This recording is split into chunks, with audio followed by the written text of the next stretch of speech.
We're live. Rough week last week for us in this segment, Ross. But you were distracted with birthday plans, so I imagine that was part of it. Me, personally, I have no excuse. I just didn't like the board last week, and I think I kind of said that throughout. And when your biggest bets are over-unders, I think that you're kind of telling yourself, like, maybe this is a week to stay away. But you got to make some bets. I ended up down a little bit. Made it back on my personal betting site with the Sunday night bet. I'm just going to kind of take all my losses, double or nothing, but put it on the Chiefs, and the Chiefs paid me off. So that was my week. But how was your birthday week? Birthday was good. Okay, good. We obviously took some L's. Such a weird football week last week. My Jaguars went up 14-0, and then all of a sudden Trevor Lawrence just started putting it on the carpet in the rain 4 or 5 times. That was weird. The Bears couldn't stop a high school offense last week, a triple option look. And, even the Texans, who I thought were going to be able to cover, like we bet, came within a 1-score game, and then all of a sudden the Chargers covered at the last minute. So very weird week last week. Hopefully that we can turn it around this week. I feel pretty good about it. Yeah, so we got the board up today. Probably can just launch into this. I think that it's got more interest to me this week. There's some bets that I like that where it crosses over that magic line of 3.5, or it doesn't cross over there's a 6.5 line that I think looks pretty good, right? Like, so there's a couple where I like where it crossed over the magic line, and a couple of them where it fell short of the magic line, and I feel good about that. So that kind of helped inform some of my bets today. But why don't we start off with you? And the Green Bay game is going on right now. I was just going to check. It's halftime, 20-10. So the Packers are already hitting that -10, -10 spread. We're not going to bet the game that's already going on, but you've got a bet that you put in before this that we'll talk about on the prop bet segment. But let's play the rest of the board and see where we go with today. Yeah, I'm going to go to Cleveland to kick us off here. I'm going to put an orange chip. Listen. The Chargers are a little bit banged up. No Keenan Allen today, but I still like that -1.5 number. I'm going to take them to cover today against the Browns.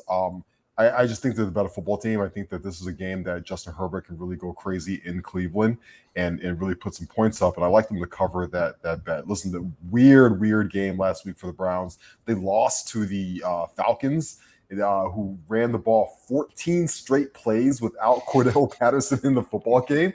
Marcus Mariota had like under 100 yards, and they still won that football game. I don't think the Browns are very good right now. I like the Chargers to cover that spread. Yeah, such a weird game. Such a weird team. The Falcons are such a weird team right now. And you kind of, Arthur Smith, I liked him a couple years ago as potential Bears head coach candidate when I thought that they were going to move on from Nagy. And he's kind of proven to be a guy that understands offense, but like, do you like him? He seems like a not very likable dude. Right. But to be able to tell yourself, like, you know what, I think we can run on these guys, and we're just going to go full like high school 14 straight running plays and just do it. You gotta kind of love that. But yeah, like you say, if the Browns beat up along the front, you're waiting for Herbert to just kind of turn it on. Like at some point, like, when is Justin Herbert gonna take on? He does have, a pretty good cast around him. I know he got hurt. Maybe he's fully healthy at this point. The left tackle issue being what it is, maybe that's something that's going to impact this team. But man, as the Chargers are my second favorite team, or my AFC team, whatever you want to say, I'm so hesitant because I feel like I keep losing money on them. So I'm glad that you're going on it. I'm not gonna push that. I'm gonna keep going to the Lions. Well, even though, talk about like, what is this defense? I have no idea, but I can't square this line. 3.5 points, underdog to a backup quarterback, rookie quarterback. I know it's Bill Belichick, but this offense for the Lions has been really good. They've been putting up points everywhere. Their defense is terrible, but they're going against Bailey Zappi. Yeah. So like, how is New England 3.5 point favorites? Like, is this some sort of crazy relic of just Patriots being Patriots, and they just assume that they start off with a touchdown? I don't really understand it. I mean, this just feels like a legacy line from two teams. And so to me, this is the one that jumps out the most to me is just bet the Lions 3.5. I mean, you get the hook too. Yeah. So, I mean, they just have to keep it within a field goal and you're good to go. Yeah, it feels a lot like Jared Goff on the road in New England, but Jared Goff is one of the best quarterbacks this year statistically. He's got like 11 touchdowns and 3 interceptions this year. So yeah, that does feel like a really strange bet. I don't trust Bailey Zappi at all, even though he's at home. I do expect that both teams are going to be able to run the football and kind of control the ground game a little bit. So I know the Lions have been putting up a ton of points this week, but this kind of feels like Bill Belichick really wants to slow this game down and grind it out. So I'm going to put a blue chip on the under for this football game at 46.5. Just feels like just like an old school slobber knocker football game, like a 20-17 game. And probably the Lions will be able to cover like 24-17, something like that. But I'm going to put the under on that one. I like it. It makes sense. Belichick, the only way that he's going to win this game is to grind it down, basically, like that, and he knows how to do that. So that makes some sense. Ramondre Stevenson might have a good game as well. I'm going to jump over here to the Niners. I think the Niners are a better team. I'm waiting for them to wake up. But I think that the Panthers are bad, and I think that the Niners can come in and take care of business here. And so 6.5 points is a big line. I would love to feel super confident enough to put an orange chip on it. I'm just going to put a blue chip on it because I do feel pretty good about that line. Because it's not 7 or 7.5, it's 6.5. So they need to win by a full score or more. But I'm just like, they're on the road. They're traveling all the way across the country. I still like them to cover, but I'm just not like super confident to put that full unit on. I am all in this week on the Niners in that football team. I am actually putting a big chip, the black chip, on them to cover that 6.5. Okay, all right. Listen, watching that Rams game last week, it's just a different football team with Jimmy Garoppolo in the center. They feel more confident. DeMeco Ryans is the next hot head coaching prospect coming up. That defense is playing out of their minds right now. They're playing fast. They're playing furious. They're really getting after the opposing team. They absolutely shut down Matthew Stafford last week. I think Baker Mayfield is the worst starting quarterback in the NFL right now. And I also think that this is a game that we could see Matt Rule get fired tomorrow. I can think it could be that bad. So I think the Niners are going to blow them out today. I'm all in on that -6.5. I think this gets to the double digits, and I think that the 49ers are going to be able to run all day on them. I don't know how the Panthers are going to be able to score more than 10 points today against the 49ers defense. The defense is so good. Yes, I don't know. It could be like a 30-10 football game, and I think Matt Rule might be able to. He might get fired this week. Yeah, the Niners defense and the Bucs defense are the two that I'm just like, man, these are really good defenses. Yes. These are really fun to watch. So yeah, that's good. I worry about the flying cross country thing just because the Niners have struggled a little bit. They start slow. It's not just the Niners. It's a lot of West Coast teams when they travel all the way across the East and have to play early games. Which is this an early game or is this an afternoon game? Do they give them that? That is a noon Central Time game, I believe. Yeah. No, it's 3:05. 3:05. Oh, I feel a little better about that. I know that seems silly, but there is a little bit of data that shows West Coast team traveling to the East Coast, playing an early game. They're really sluggish in the first part of the game, so they kind of underperform. But if they're playing at 3. Or 3 our time. That kind of opens that up. For me, West Coast, East Coast, I don't care if they're playing in Timbuktu. This Panthers team stinks. Yeah, no, I agree with you. I was happy it didn't cross over into 7 or more. So it kind of shouts out to me. I'm gonna go with the team that I think is really good. I know that I'm gonna go with the bird teams here. Eagles at Cardinals. I don't love the Cardinals. I think that they're bad, but they just have this kind of variability with Kyler Murray, who can kind of, Kyler go do things and he can kind of keep things close. But I think the Eagles are really good. And so, 5 points, 5 is a really weird number, but because it's floating in the middle of that 3 and 7. But it's not enough for me to shy away from continuing to make money on the Eagles. I'm putting a full bet on the Eagles -5, heading over, and they're just better on both sides of the ball. Like everything's working for them right now. Why doubt it? I mean, right now everything's set up for my Nick Sirianni Coach of the Year bet to cash. Like that's where we're at with this team. They're looking really good, all cylinders. Don't doubt the train. Just put some money on it and cash. Mm-hmm. Yeah, I completely agree with you. I can't get a beat on this Cardinals team. They're such a weird team. Even last week, going into Carolina and winning that football game, right? But the Eagles feel like they should be able to go in there and win. I'm going to stay away from that game, though. I'm going to go to the game above that, to the Rams and the Cowboys game. This is a huge marquee game later on today. Listen, the Rams, they need a W really bad. They looked awful last week against the 49ers. They're at home. But is this really a home game? Because we know that all the Cowboys fans are going to be able to travel to LA and fill that stadium. I'm not going to touch the line. I think the line is a little bit weird. But that over-under at 42 seems a little bit low to me.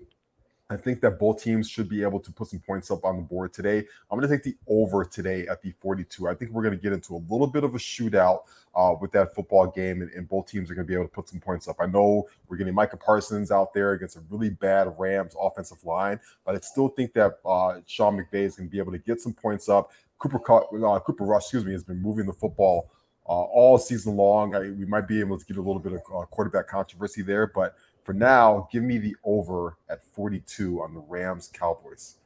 I'm going to do a blue chip. Yes, sorry. Yep. All right. Yeah, that line does seem pretty low, relatively speaking. I'm gonna put a full bet on this Bengals plus 3.5. Again, I get the hook. I like that. I think the Bengals are as good as the Ravens. I think the Ravens are a good football team, but I think the Bengals are starting to figure things out. And these games generally are close. And so, for me, this is a game that I would probably bet the Bengals, certainly with the spread, but I'd also just take the money line because you get the juice, because I think these games can go either way. So to me, if you're going to bet this game, I like to take the underdog because it just seems like that's just as likely to happen as the home team holding serve here. Yeah, Sunday Night Football, it's a divisional game. We get the Ravens, who have been struggling a little bit at home to start the season right now. They feels like they need a home win really bad, especially after losing to Buffalo last week. I'm all in. I love that game. I can't wait to watch it tonight. I'm going to put an orange chip on the over for that football game because I do think, again, we're going to get some points. I think we're going to get some points this week. I think so. Through the first 4 weeks, we haven't really gotten points in the NFL. It's time to start teams to start lighting up a little bit more, right, and get some points. So I'm going to take the over in that one tonight too. I think that both Lamar Jackson and Joe Burrow are going to be able to put points on the board. So I can't wait to watch it tonight. Yeah, I'm gonna agree with you, and I'm also going to put the big number for this week is the 51.5 in the Monday night game. I'm going to put a blue chip on that because right now I'm just kind of all in on Mahomes lighting things up. I wasn't sure, but I've watched the Chiefs now. And besides that weird game in Indianapolis where I don't know what they were doing, he just seems like he's kind of turned it on. And so I'm kind of in on him scoring points. It's the AFC West game. I feel like points are always just there in an AFC West game, and it can kind of go crazy pretty quick. I think that Derek Carr can at least put up points on the Chiefs defense to match, but the Chiefs can provide 40 some of those points at the drop of a hat. So I'm going to just kind of keep betting the over with the Chiefs as much as I can. Yeah, this feels like one of those games where, Andy Reid and Pat Mahomes kind of make a statement. This feels like they could put 40 up against the Raiders tomorrow night. I just feel like, especially because the Raiders did beat them last year, and they kind of remember that. The Raiders were talking a little bit of trash last year. So that game could get ugly tomorrow night in the statement game. I'm going to take it to our Bears. Listen, plus 7.5, right? They're in Minnesota today. I just don't think Minnesota's defense is really good. The Bears have burned this a couple times this year, but I'm going to put a small chip on the Bears to cover that plus 7.5. I think they're going to be able to at least keep it close today. I know Justin Fields' passing line is really low once again. It's like 159 yards, 162 yards. I actually think he could put up some numbers today. It's indoors. And that defense, like I said, is not very good. I think he should be able to get at least 200 yards passing today, and the Bears keep it close. I think they're going to cover the plus 7.5. Okay, I'm going to avoid the game. Yeah. You're bolder than me. All right, let's do a little rapid fire. Throw the rest of our bets out before we get into our prop bets. Yep. I'm going to put a full bet on the Titans to go into Washington at -1. I just think they're a better football team. I think Washington's pretty bad. I don't like the Titans this year. I don't think they're very good, but I just think very little of the Commanders. So I'm going to put a full chip on the Titans there. Yeah, Ron Rivera also on first head coach fired watch, right? That could get ugly as well. I'm going to go to the well one more time with my Jaguars. I'm going to take them -7 today. A orange chip. Listen, the Texans are not very good. The Jaguars have to rebound from that dreadful, losing 14, points that they were up by last week. I'm going to take them to cover at home against the Texans. And then I'm going to use my final two blue chips. I'm going to take the Dolphins -3.5 to the Jets. I just think they're a good football team, and I don't think the Jets are a good football team. This line seems a little too tight, even though it's 3.5. I think they can win by a score. And then I'm going to go a little bold. I'm going to take the road dog with the Falcons going down to Tampa. Again, division game. I think they can keep it close just because they've been playing close games this year, and I don't think that the Bucs have been playing good football yet. Their defense is really good, but I don't think their offense has been turning it on. It's a big number, just more than anything, just kind of a hunch for them to be able to keep it somewhat close. I agree with you. I'm actually going to put a blue chip on that as well. I think the Falcons, division road team on the road, I think they'll be able to cover that 10. I'm actually going to put a blue chip on the over as well for my final bet. I think that both teams should be able to put some points up today. Perfect. That's our segment for bet. We're going to try to get Ross out of the hole again, get you into positive territory, and then I'm going to try to recover from my first bad week. And this is a better board than last week. That's all I'll say. It's got to be. Or just fade us. Again, you can always just say these guys are full of it and just bet the opposite, and take your money to the bank that way too. We'll move on to our prize picks segment. So again, we're doing our prop bets with prize picks this year. If you are interested in joining us, head on over, sign up to Prize Picks, use the promo code BEARS. It's the best promo code there is, so you should be using it either way. If you pick 5 and you get, all 5, it's like a 10x payout. So that's what we're trying to do. We have so far had pretty good success. We have gotten 3 out of 5 correct in 2 out of the 4 weeks, 4 out of 5 on 1 of the weeks, and then we lost 1 of the weeks. So we overall we've been doing pretty well. We're up 1.8 units on the year each, and so independently we've done well. You have a current bet going on. It's actually 4 receptions. I didn't record it for Romeo Dobbs during this game that's going on right now. I didn't record it in time, so it's kind of I made it look like it. He's currently at 2. So, he's got some work to do. It's midway through the third. But talk about what you were thinking with Dobbs. Yeah, I just think that he's emerging as Aaron Rodgers' number 1 wide receiver. I think he's a talented guy. And I think that, the Giants defense, not very good. Right now, it's a 20-13 game. I think that Aaron Rodgers is probably going to keep his foot on the gas a little bit for the rest of this football game. And he's going to throw a little bit more. And he just has to get 2 more catches, just 2 more catches. He's at 2 for 21 right now. I think that he'll be able to finish that football game with 2 more catches. So you got to get 2 to tie. So I need 3 more catches. So right. I need 3 more from him. My touchdown bet this week is with James Robinson, who I think the best thing that happened in James Robinson's life is that Urban Meyer got fired and that we got Doug Peterson, who knows and understands football players. And James Robinson is a good football player, and they're at home. They're playing, a bad football team, the only team in the league that doesn't have a win.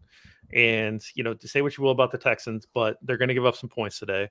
And, the Jags have the opportunity the capability of putting up, 30s, 40s points. Well, somebody's got to be scoring these touchdowns. I like James Robinson's chances, again, because it's, he can throw a halfback pass, I guess, but, because it's both rushing and receiving, it doesn't matter. As long as he gets in the end zone, James Robinson's going to cash this bet. I'm betting on the Jags offense against a bad team, and Robinson being a likely candidate to put it in the end zone. 100%. We saw what Khalil Herbert did against the Texans, right, as a Bears fan. So I completely agree with you. At home, after a bad loss last week, the Jaguars are going to want to put their foot in the gas and put a ton of points up. And James Robinson has to be a factor in that. We're going to our Bears. You and I both have Justin Fields bets. I have just the passing yards. We talked about it earlier, 159.5. It's just too low for me. I know he struggled, but I'm going to take the over on that. I think he gets 200 yards today through the air.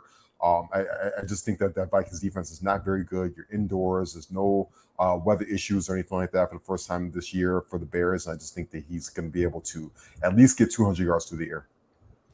So I would actually take your bet, but I wanted to show the other bet as well. And so I don't want to copy you. That's double up. So I took the other one, which allows him to get it through rushing yards as well, which is fine. Like I think I would just take the passing yards because the Vikings secondary just isn't that good, right? And so they've been giving up quite a lot in terms of passing yards, and you gotta hope that Darnell Mooney and others can actually get open today.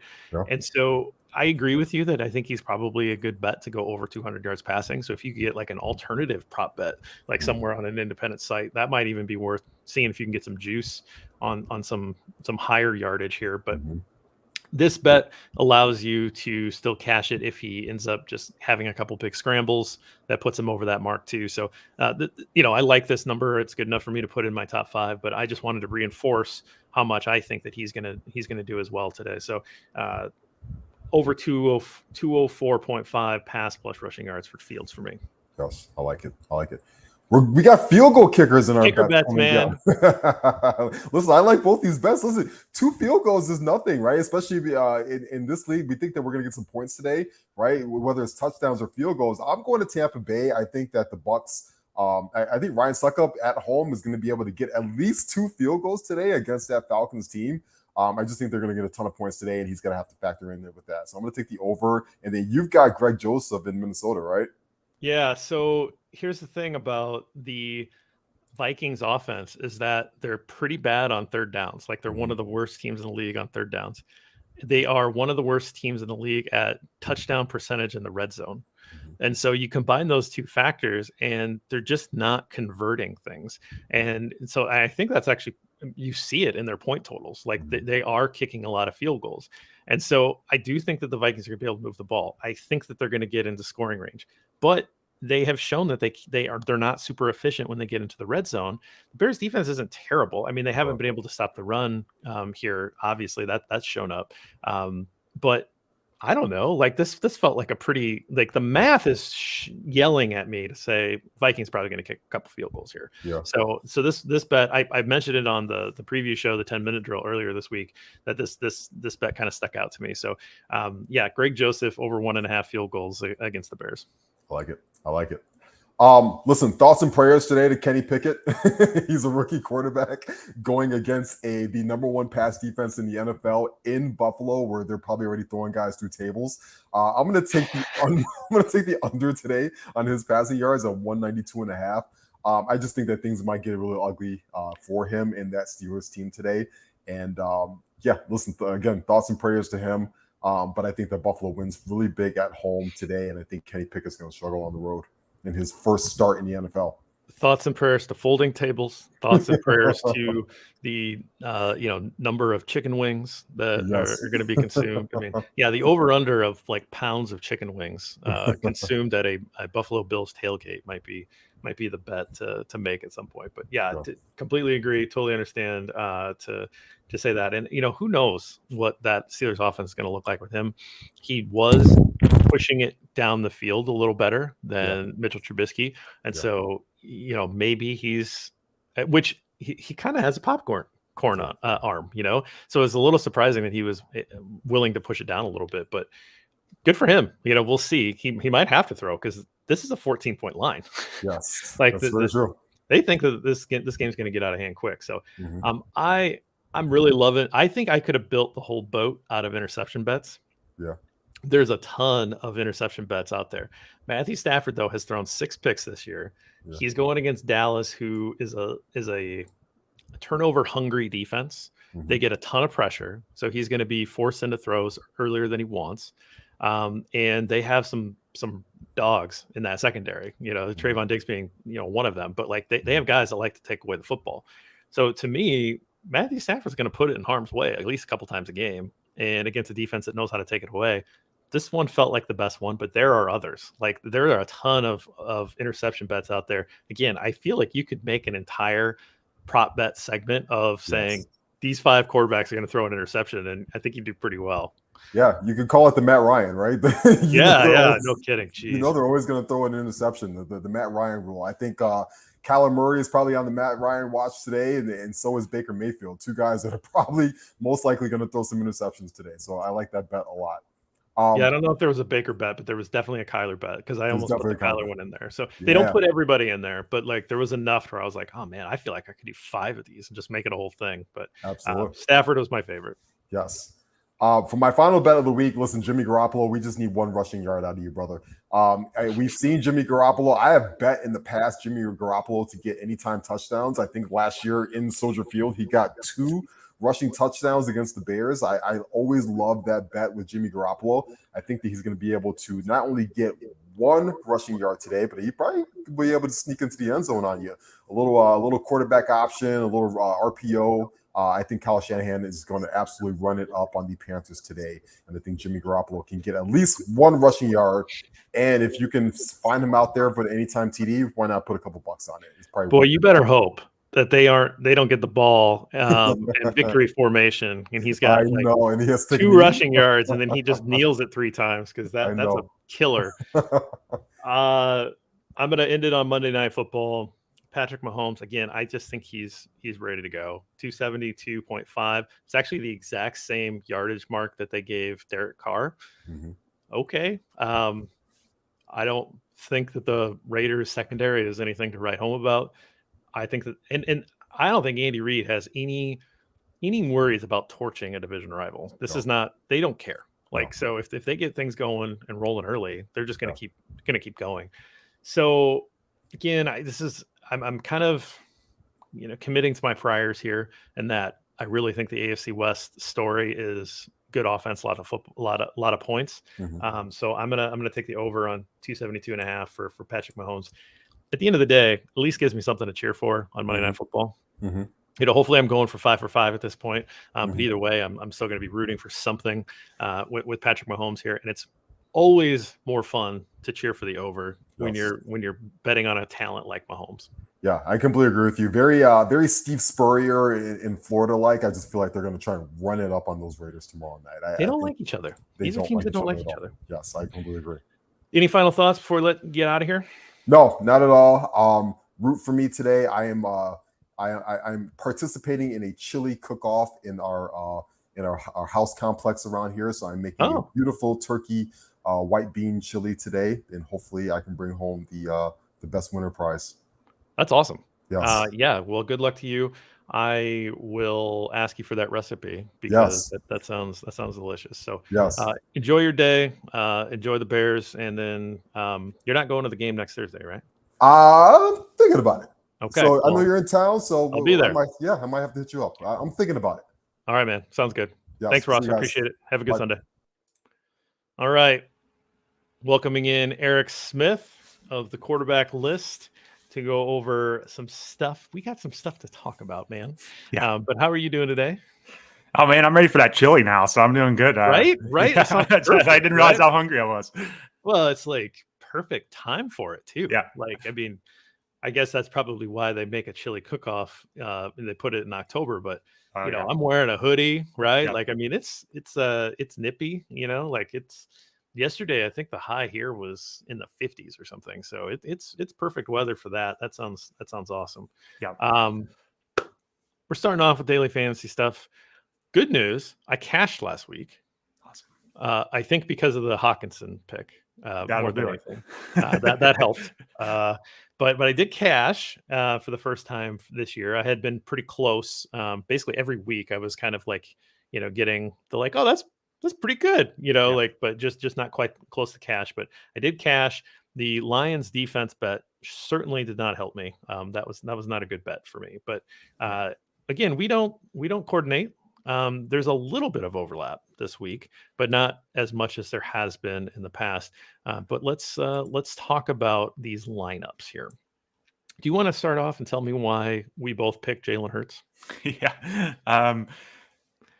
It's a great spot. I mean, on the road against Arizona, we expect a lot of points in this game. Hurts has just been so consistent anyway. So this just feels like one of the most likely shootouts of the week. As always, this is going to be super chalk in DFS. Everyone's going to be picking Eagles and Cardinals. So keep that in mind. I think we're really good at picking the maybe the common person's lineup here. So I do think there's some use here pivoting off of some of our like slam dunk picks, but there's going to be a ton of points in this game. I trust both quarterbacks to score points. So the way quarterbacking has been around the league this year, you can't always say that in a lot of these matchups. So I think you all are more optimistic on the points being scored than I am this week. Maybe it's just a burned fantasy football manager at this point. But yeah, give me that game. There's going to be a ton of points, and I feel good about that outlook.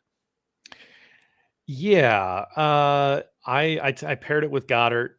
It was tight ends were a little bit rougher than last week. The Hawkinson line went like way up. He's super expensive now. Yeah. Goddard's still pretty cheap, and the Cardinals aren't very good at stopping tight ends. So I did get my stack, and you stacked AJ Brown there. So I see that you got your Eagle in that way. You got the other Brown and the other side of it with the Cardinals. So you kind of went in on that bet a little bit. We both have a premium back. I think that Cook is in for a really good game. That's a really good bet, and it's not expensive. So yeah, I'm looking at you putting 7,300 on Dalvin Cook versus me putting 9,400 on Nick Chubb. I'm just in love with Nick Chubb. I think he's just so good, and I like to just bet him as much as possible. But Cook's a better bet because the Bears have not been able to slow this down. The only thing that you think about with Cook is that he's just an injury risk, or they're gonna maybe rotate Madison in a little bit to keep Cook a little bit more fresh. Yeah. But I mean, the Bears haven't been able to stop anybody on the ground. Yeah, and we're still kind of waiting for Cook to break out. It hasn't quite happened yet. I'm not sure if the Vikings have figured out this running game. Some setbacks in the passing game too, but the opportunity is still there. He's getting a ton of work. And like you said, it's a nice discount on those top backs. So that's kind of why I took that. I felt like taking Cook and Stevenson for relatively reasonable prices here really freed me up to just hammer wide receiver. I mean, getting in AJ Brown, Marquise Brown, Mike Evans, and Drake London just felt really good to me. So that was kind of why I dropped down to Cook. I do think the higher price options are better, but I think we could sneak in an RB1 performance out of him this week. Yeah, well, I just for the money, I think that's a better play, and I like Stevenson a lot. I considered that it may be a better play. I ended up going with Mostert just because I think that he's on the up, and I think that the Dolphins likely will be milking a lead here. They're going with Teddy Bridgewater, obviously, so there's maybe not as comfortable throwing the ball. I think Bridgewater is a really good premium backup, so I think that's fine, but I think that they're probably going to give him a few more carries. I just thought it was kind of a good value there in a game against the Jets, but Stevenson going against Detroit's defense that can't stop anybody. Again, it's probably a better bet. I'm liking your lineup better. Was what I saw your lineup. I was like, oh, I like these decisions.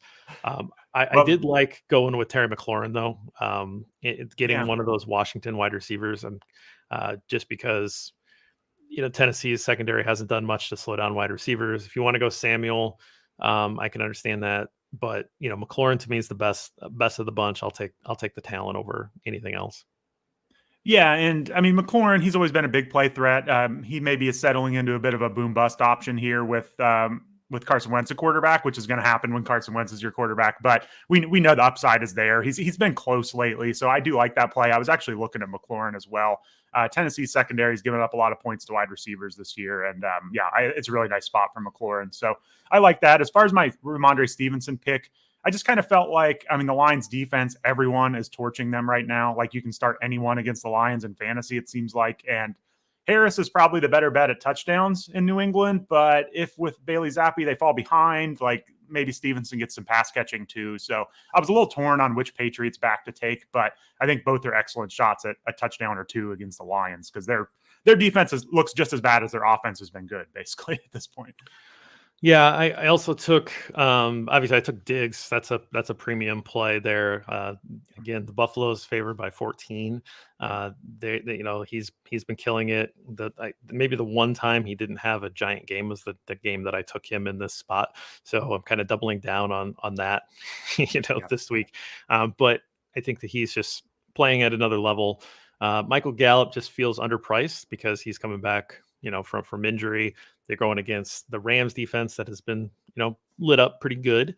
But he, he's in his second game back. I think that he's again at 6,000 for me. That was a pretty good value bet. Looks like you went with Dalton Schultz as kind of a value tight end here.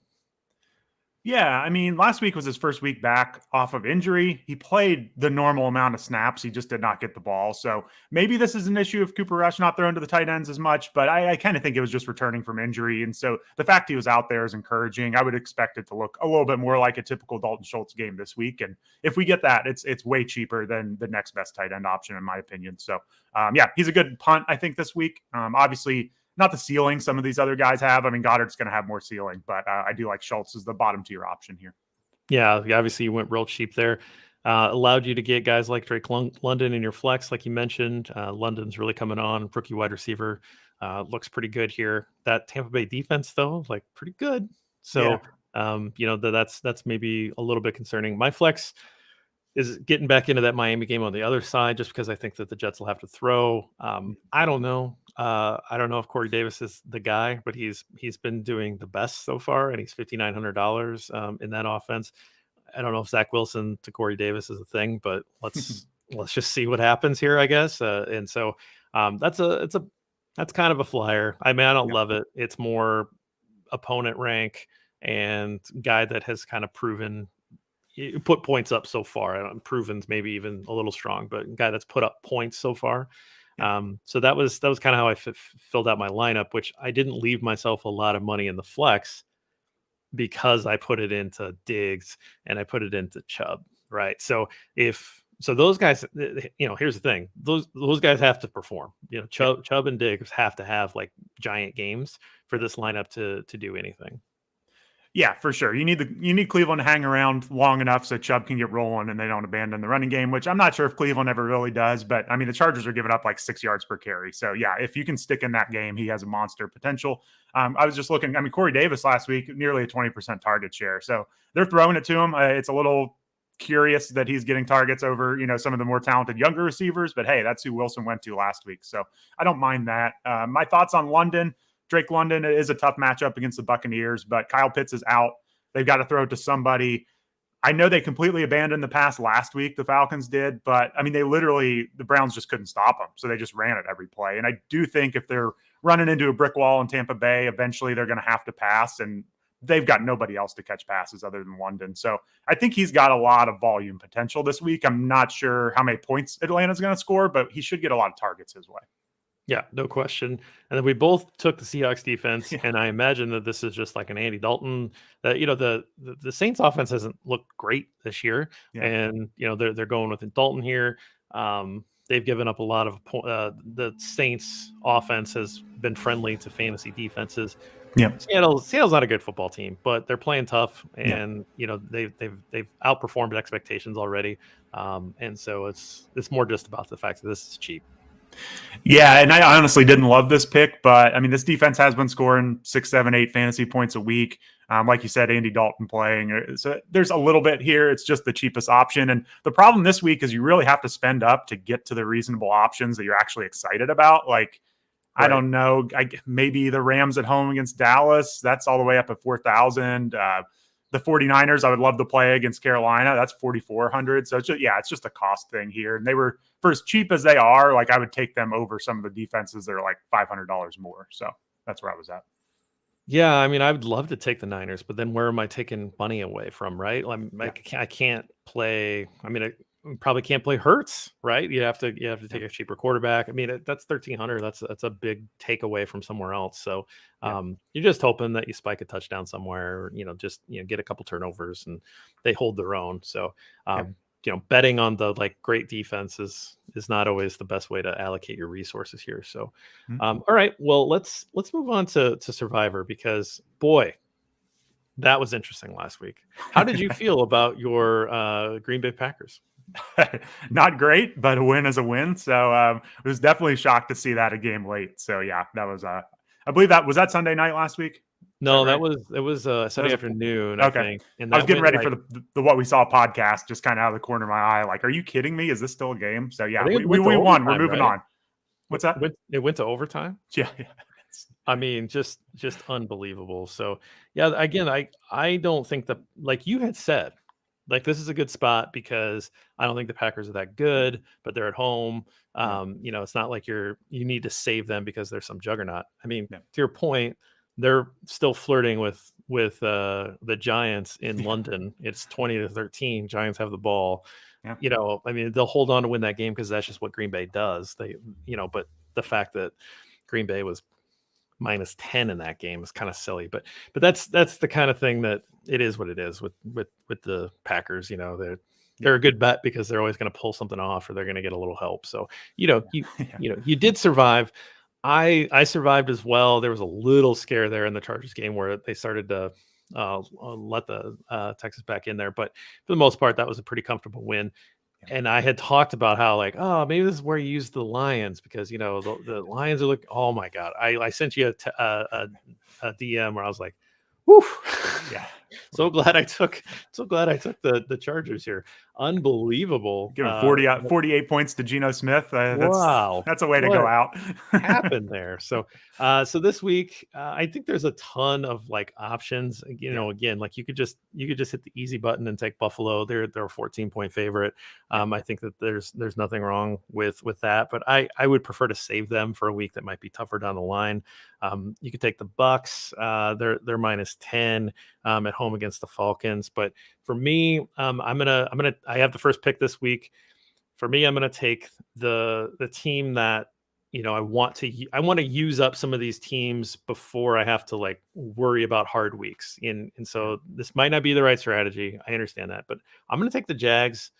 They're at home against the Texans. I think the Jags are actually a pretty decent football team, but if you look at the schedule, they're going to have some tougher games or maybe really winnable games on the road or whatever you want to say, but this sort of is their best spot at home.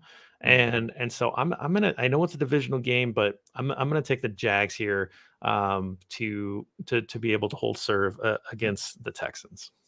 Okay. No, that's definitely, there were 3 on my radar and that was one of them. Sometimes playing the narratives can burn you. Sometimes it does mean something. This does feel like a desperation game for the Texans. Maybe they all are at this point. I don't know, but they haven't won division game. Maybe they know the Jaguars a little better than some of these other teams, but yeah, Jaguars have a superior talent. They should beat Houston. So I don't know. I always try to look for the narratives to try to scare me out of these picks. And that's about all I can find in this one, honestly, is just kitchen sink game from the Texans. Yeah, it could be. I'm curious to know what your other 2 are, but I don't want to use the Bills. Yeah. And I think that I don't know that the Falcons can go in and win, but that's, again, there you go. There's a division game. And the Falcons have been playing people tough. And so do I feel good about taking the Bucks there, where Bucks D's look great, but has the Bucks offense given me that much confidence in what they're doing? No. So it's more about wanting to save the Bills and just not feeling great about the Bucks, but thinking that the Bucks will eventually figure it out, and so they'll be useful here, down the road. So I want to see it from the Bucks first. I've already seen it from the Jags. Yeah, for sure. I think I am going to burn the Bills. Okay. I know that's not exciting because it's a 14-point favorite, but it's at home against a rookie quarterback. My other option was Tampa Bay against Atlanta, but I agree with you. Atlanta they're not a good football team necessarily, but I do think they're well coached. They are in every single game. And so I agree, a home game, division game for Tampa Bay. I don't think it's a complete slam dunk that the Falcons don't have the ball late down, 3 points, 7 points. I think it could be a game. So I'm going to take the kind of free square with Buffalo here. I know it's a little early to use them, but we haven't quite hit the stage of the season where teams are rebuilding yet and kind of phoned it in for the season. So I don't mind using some of the obvious choices early where I can pick on, later in the season if Houston's just kind of tanking it. So that's kind of why I'm saving or taking the Bills, and I'll face those difficult decisions later on. If you would have had the first pick this week, would you have still taken the Bills or would you have taken the Jags? Yeah, I would have gone with the Bills, honestly. Okay. You could save them for, Jets games. Outside of that, though, I'm not sure. I think Pittsburgh's about as good a matchup as we're going to get. Right. All right. Yeah. This is probably my favorite random fantasy thing, fantasy related thing that we do. Just because there's early on, you're just trying to, like you say, I burned the Ravens in week 1 because the Ravens are well coached and they don't usually have early season, coming out of the gate poorly situations. Again, the Chiefs, I used the Chiefs in week 3 because, I'm going to burn them early, and I lost. So it's not a foolproof method, right? Yeah. I got burned by the freaking Chiefs playing against the Colts, who can't do anything. Somehow that game turned out the way it was. But this is the time where I start to kind of change my thinking, particularly since the two of us are going to try to play this all year. Yeah. If we take 5 strikes, we take 5 strikes, right? So I'm trying to change my thinking a little bit in terms of when do I start using these teams that have the best chance of winning now, where I might not need to worry about them later. Whereas I think that this team's going to be really good all year. So I think it's kind of interesting. This is the most fun I have. This is my life. So I love this stuff is what I'm saying. I'm just looking back that I picked the Colts week 1, man. It's like, how naive we were all week 1, right? Yeah, we all had different expectations for some of these teams. And, I kept saying all year, well, the Colts are going to win that division by default. Yeah. Because there's no one else that can do it. And now I'm like, oh man, I didn't think long and hard enough about that division, and I'm regretting it because that would have been some good juice, even just to say, because I wasn't bold, because to me it's Titans, Colts, that's kind of boring. Colts were like negative to win the division. Like, I was just like, I'm not into that. And maybe they still will, right? They might turn this around. Like, they've kind of kept their head above water or at water. But the smart bet would have been taking long odds on someone like the Jags, and I didn't do that. So, well, but Colts are 2-2-1. I mean, that was about the ugliest Thursday night win you're ever going to see, but I guess it counts as a win, right? I was going to say above water, but they're like at water, right? Like, they're just kind of floating in the ocean, right? Like they're taking in some salt water, but they're not. They're still breathing. So, before we launch into fantasy football stuff, Ryan says, should he bet all of his money on Justin Fields passing yards over? Ooh. I mean, like, I wouldn't bet all of your money. Like, that's not a good idea. That would not be sound advice to say about any bet, right? Like, that's not good. I do think that I think he's due for this breakout. This number is low because of his performance over the first 4 weeks. To me, 159.5 yards is a really low number for any professional quarterback, particularly in a game that's in climate control, right? Like, this is in a dome. The Vikings aren't particularly good on pass defense. The Vikings are a better football team, so the Vikings are probably going to be leading this game, meaning that the Bears should have to throw the ball. At some point, it's modern football, NFL football is going to just give you a certain floor. And maybe a confluence of weird things have happened here with Justin Fields over the first month of the year. Played a monsoon game, played some good defenses, has honestly looked really bad at times. His protection has looked terrible, all that kind of stuff. Yes, all those things happen. But I mean, at some point, you're just betting on football in 2022. Yeah. No, for sure. What did you say? It's 150. Is that right? 159. 159. I mean, he hit it last week at the Giants. I do think that things have, I mean, you obviously know it better than I do, but I think game scripts have kind of worked against his passing volume this year. And this does look like a week he would have to open it up. I mean, it's funny from a fantasy perspective. You look at it, his rushing stats are pretty much what we would have hoped for. I mean, 8 carries a game, 11 carries, 7 carries. Like, it kind of looks like the player we thought. We just need them to open it up a little more. So, yeah, I agree. At Minnesota, this should happen. If Justin Jefferson breaks some big plays, then that should drag Justin Fields along with him. Yeah, I would think so. Side. So, again, not all your money, but this is like a full unit bet kind of for me. I would feel pretty comfortable putting that on there. Even if you really wanted to double it up. Put a double bet on. Nothing wrong with that. So, all right, man. Hey, fantasy talk. If anybody wants to ask any questions about your fantasy team or any trade questions, put them in the chat. We'll answer them. What's going on with the Brian Robinson? The Washington running back looks like he is currently active. Yeah. I don't think that you can start him right away, but he's back after getting shot right before the year. Again, kind of an unbelievable, series of events here, but he only misses 4 games. He's 62% owned in Yahoo. Like that should be universal at this point because they do not like Antonio Gibson. He's got the clear path to be RB1 in this Commanders offense, correct? Yeah, absolutely. It seems like we're going to at least get a goal line roll out of him at some point, just kind of from the offseason talk before the shooting happened. And like you said, he's back so quick that it sure seems like he's good to go. I don't know why they would rush him back. So, I mean, even last week, Antonio Gibson was down to like 41% of the snaps. I think that was his lowest on the year. J.D. McKissick up to 51%. So Robinson kind of puts this whole backfield up in the air a little bit. We'll see if it's a true 3-man committee, if they pare it down to 2. Are they going to just basically put Gibson on the bench and keep McKissick in his third down role? Or are they going to give Gibson some of McKissick's third down role? So it kind of puts them all off the board this week. Like even McKissick could be like a low end, like PPR league option, but I'd be a little worried about playing him. So I kind of want to wait and see, but Robinson, they sure seem to like him a lot more than Gibson. So he's got the most upside going forward. And man, it's not looking good. Gibson snaps have been going down every week and Robinson's not even back yet. So it looks bad. Yeah, I think it's Robinson's job here, but the thing about the timing of this, he's going to come back and play his first game. Okay, like you definitely can't. Again, this is like the still ill from Nick, the QB list guy, or sorry, the pitcher list guy.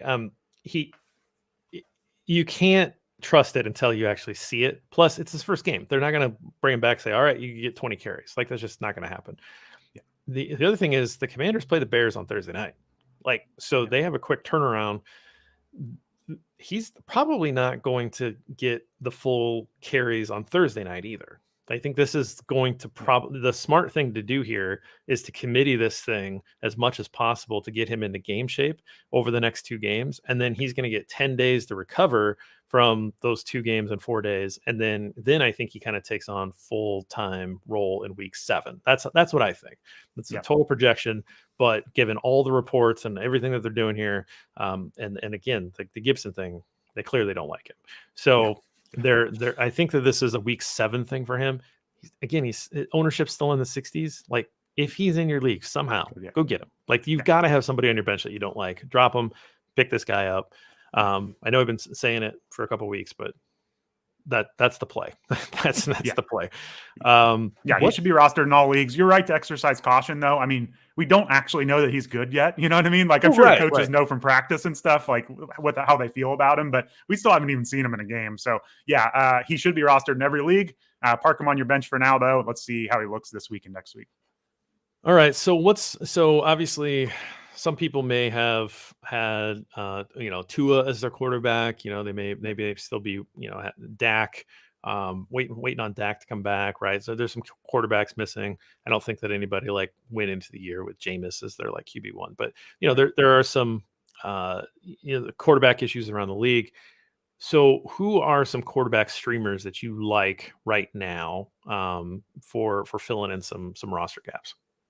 Yeah, so it's getting a little rough because of some of these quarterback injuries we've had with Tua, with Mac Jones dinged up. Like they're just fewer options on waivers. And when we did the Sit Start podcast on Wednesday night, there are 17 quarterbacks currently rostered above 50% in Yahoo leagues. That's kind of our cutoff. So people are scooping them up because of these injuries. Winston as well. Like the options are just getting a little scary. So I hope you found one by now.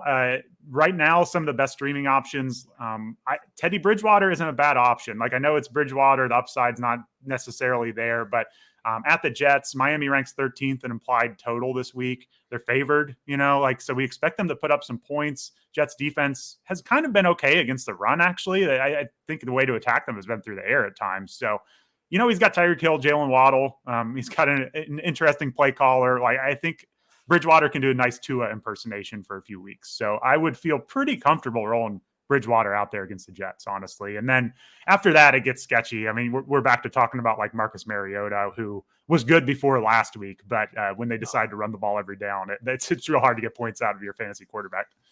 Plus, going against the Bucs this week, I don't think that's That again, there's a couple defenses that I'm like stay away, Yeah. and that's one of them. Bucks D, Niners D. I'm terrified Yeah. of playing anybody against those defenses. Speaking of defenses, I'm rolling out the Jags this week. Home against the Texans. Obviously, I like that in the Survivor League as well. They popped up to 72% rostered, which is a plus 60% from last week. So the people are on the Jags D as a streamer. Any other streamers out there that you like? Yeah, I'm just trying to update the roster ships, but I think we are still good. Again, Miami, again at the Jets, 32% rostered. I'm surprised that's not higher. It has gone up to 38 since we did our podcast, so that's still in play.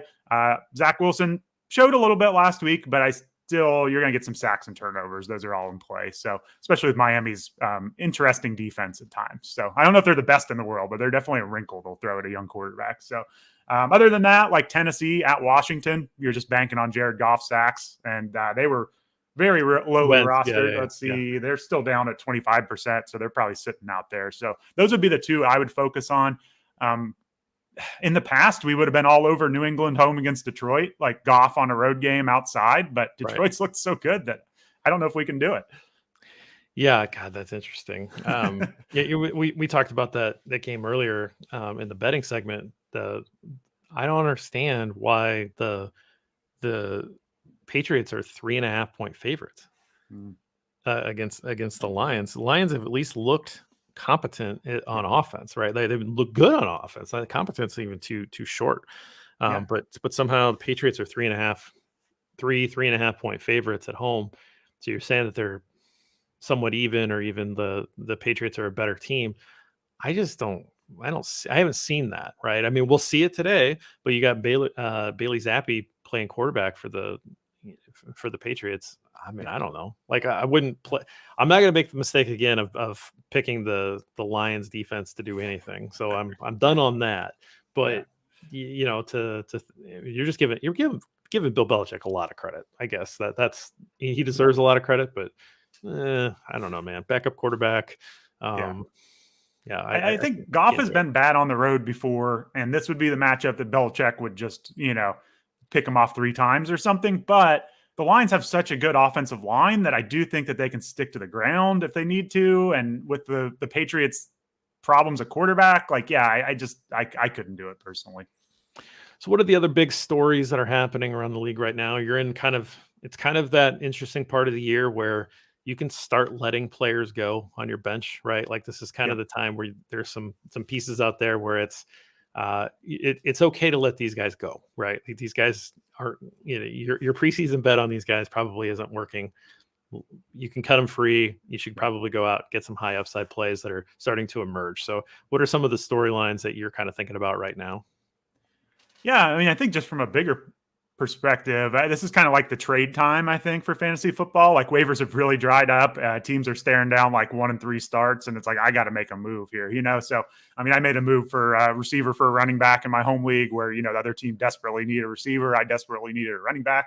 That's what happens when you draft Javonte Williams and DeAndre Swift to start out. So yeah, I think that's kind of where we're at. It's time to make a trade if you are shallow at a position. Find someone else who can match up with you, because we're probably not getting a lot on waivers right now. I mean, we've even already gone through the Khalil Herbert type handcuffs. So there's probably not a season saver coming on waivers. It's time to make a move. Fair enough. I'm wondering about DeAndre Hopkins. So Hopkins he's suspended for the first 6 weeks. This is week 5, right? So assume that he's rostered in everybody's league. He's too good of a talent to not be rostered. But is this a time where, you go look for where he's at and you try to poach him because somebody had, made the cost of holding him for a few weeks. And so, hey, like if you're in an advantageous situation where that guy needs somebody now, that you can say, hey, I'll take him off your hands or whatever, or advice the other way, you've held on to him and you can sell the potential because he's a huge name, right? Like this is DeAndre Hopkins. And so if you've held on to him for the first 5 weeks, hey, he's just 1 more week left of a suspension. You get wide receiver 1. You don't know what he's going to look like when he comes back. Like, so where are you at on that? Like, what side of that would you like to be on? Would you like to try to acquire him, or would you like to have him and maybe use him for something that's a little bit more immediate help? Yeah, I think I would buy him. Some of the concern with him, I mean, he is in his age 30 season, which receivers have longer shelf lives, but this is around when we see them kind of plateau. But I mean, the question has been health with him and with Kyler. And as of right now, Hopkins, yes, he's been suspended, but he's healthy. Kyler's healthy right now. I don't think it's going to take him any time to get involved in the offense. I mean, Kingsbury pretty famously just kind of parks him on one sideline and just has him do the same thing every play. So it's not a complex offense he's getting back into. So he's going to get a ton of volume. Having Hollywood Brown there, I might actually help him take the top off a little better of defenses. Like, I think having him and Brown on the field are going to help both of them for a fantasy perspective. Like, there just has not been enough options in that offense so far. So yeah, I think it's good things having two good receivers in that offense. And yeah, I would be buying Hopkins. I still believe in Kyler, even though sometimes you scratch your head about him a little bit, and we certainly don't like the coach, but I'm buying in on the talent for Kyler, and that's enough to buy in on Hopkins for me. Perfect. I have him.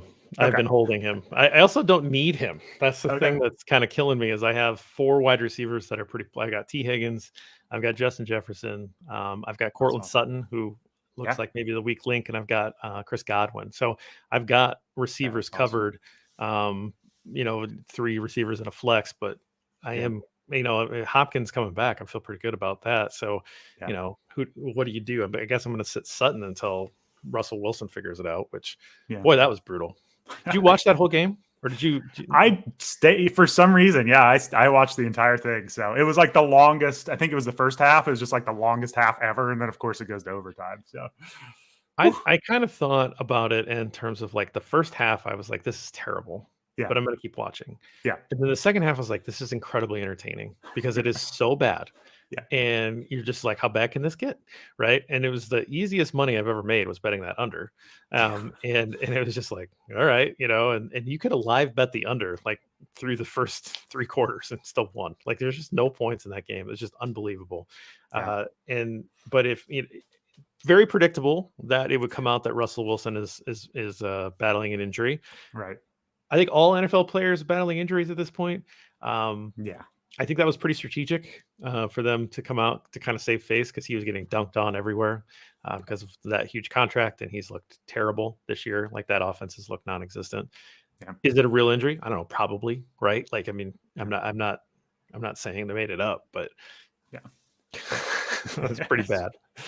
Yeah, I will say, I mean, Sutton's like the one player you would want in that offense right now. I mean, he's had a 28% target share so far. So if they can ever wake up, I'm still feeling pretty good about Sutton. So yeah, if I were you, I might kind of wait until Hopkins has a good week and then figure out who you want to trade. But I wouldn't feel bad if you traded Hopkins. I know Wilson looks bad right now, but it's got to be better than this. I find it very hard to believe that they're going to be a bottom tier offense the whole season. So I'd be willing to buy low, I think, on the Broncos because everybody just watched that game and everyone hates what they saw. And so this might be the time to like throw out an offer for Jerry Jeudy or someone like that. Yeah. A cheap offer. I think for me, and again, we're just talking about my fantasy team, which I care about. But again, we care about your fantasy team too, if you have any questions. But what do you think about? So I have the Burrow Higgins stack, but right now that's not looking. It hasn't been great early. Like Burrow's been underperforming in my opinion. I could use running backs, but I have a ton of like maybe this guy will work out guys. And then I've got Swift who's hurt, right? So I mean, I could maybe, but everybody wants a running back. Yeah. So I don't really know what to do because I could try to maybe improve Burrow somehow, like go out with a pair of wide receiver with Burrow to somebody who has like Josh Allen or something like that, and see if I could try to upgrade my QB situation. But otherwise, I don't really know what to do, because it's hard to 1-for-1 a wide receiver for a running back when everybody wants a running back. Yeah. I felt fairly fortunate to trade. Well, I don't know. These trades are really so difficult, but I traded DK Metcalf for Leonard Fournette, which Fournette looks terrible. But I mean, it's fantasy running back is tough right now. He's getting a ton of opportunities in a Tom Brady offense. Like I was desperate for a running back. So yeah, it's rough, man. Like you look at my weekly rankings and you're getting into Damian Harris at RB18 range this week. Like it goes real quick where we lose out on these top end running backs. So I could see taking a shot on like Breece Hall. He's got some upside. I don't know if you have him on your team or not. Maybe a Miles Sanders type. But I don't think I would worry too much about upgrading on Burrow unless you are getting like top end Josh Allen. Like I do think Burrow is going to be good. He's not going to reach that Lamar, Josh Allen, Hurts range. So if you were going to upgrade, I'm going for the very top because I would expect Burrow to turn this around. The offensive line has looked a little better. The big thing with the Bengals is there are some stats on their running game where Mixon has been the bottom of every single efficiency stat. Who knows how much of that's him, how much is the line, but they just have a 0 in their running game, and it's making it tough for this to be a completely functioning offense. So if they can figure that out, I think everything is there from last year with Higgins and Chase. It's going to look like the same offense eventually. It's just going to take a little time. Sure does seem like the Bengals are the most predictable team in terms of like down and distance play calling.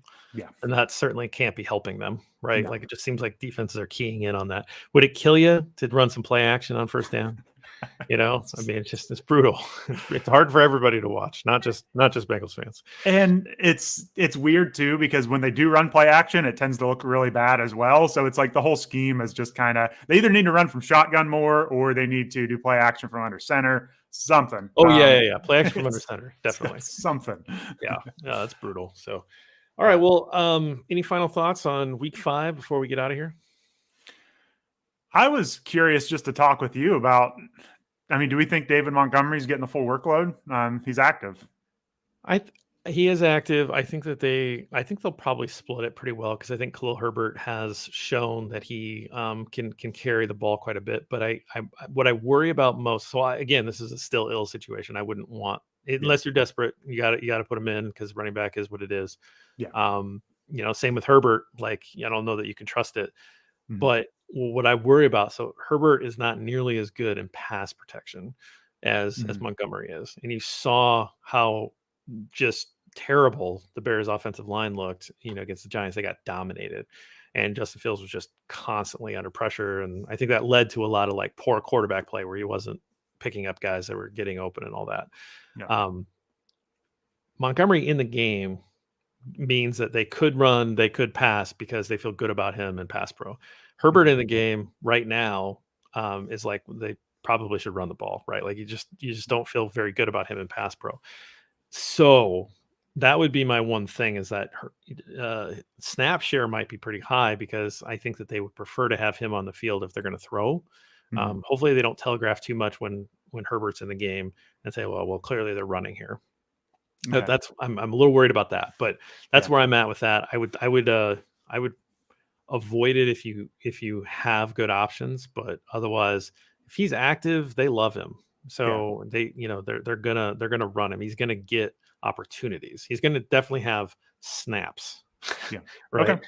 But I think he's definitely going to be in there in the passing game. I think that checks out then with where I penciled him in. I got him RB25, so like I'd play someone like Devin Singletary ahead of him, who we just know is going to get all the snaps. But then it's kind of committee guys starting up after him. So Herbert kind of down in the RB34 range. Like I do think you could play him, and there's some chance there if you needed him. But it's hard to really count. Especially if they get down to Minnesota, it sounds like we probably would expect to see more David Montgomery in the passing game or Ebner, whoever they're going to put in. So I think it is a worry for Herbert. If they fall behind, he could kind of get game scripted out. Yeah, he's a big play waiting to happen all the time. So Herbert is. So there is that. He just looks like he's shot out of a cannon. So you always just that's what you're hoping for is that he's breaking like a 50-yard touchdown. But I don't love that out of a running back option, right? Like that's not a great place to be. Yeah. So. Yeah. Otherwise, it's just injuries at the running back position. Like Alvin Kamara, he's going to be playing home game against Seattle. It's a great matchup. They're one of the worst run defenses in the league as far as fantasy is concerned. So I know it's a little sketchy playing Kamara coming off an injury, but I'd be starting him with confidence. It's just keeping up on the running back injuries as always. Looks like Amon-Ra St. Brown is going to play this week at receiver. So that's nice. I generally would trust these receivers if they've been hurt when they're back on the field. So if you need Amon-Ra St. Brown or Jacoby Myers, I think they're back in play. If they're active, we should get a good week out of them. And just looked at this London game for the first time. The Giants are now winning, so I'm sure that I somehow jinxed that when I just said, well, who knows? 6 minutes left. I'm sure the Packers will figure this out, but I got to go be a Giants fan for 6 minutes, see if that they can close this out. But Erik, always appreciate the time and the insight, and we'll be back next week with same thoughts.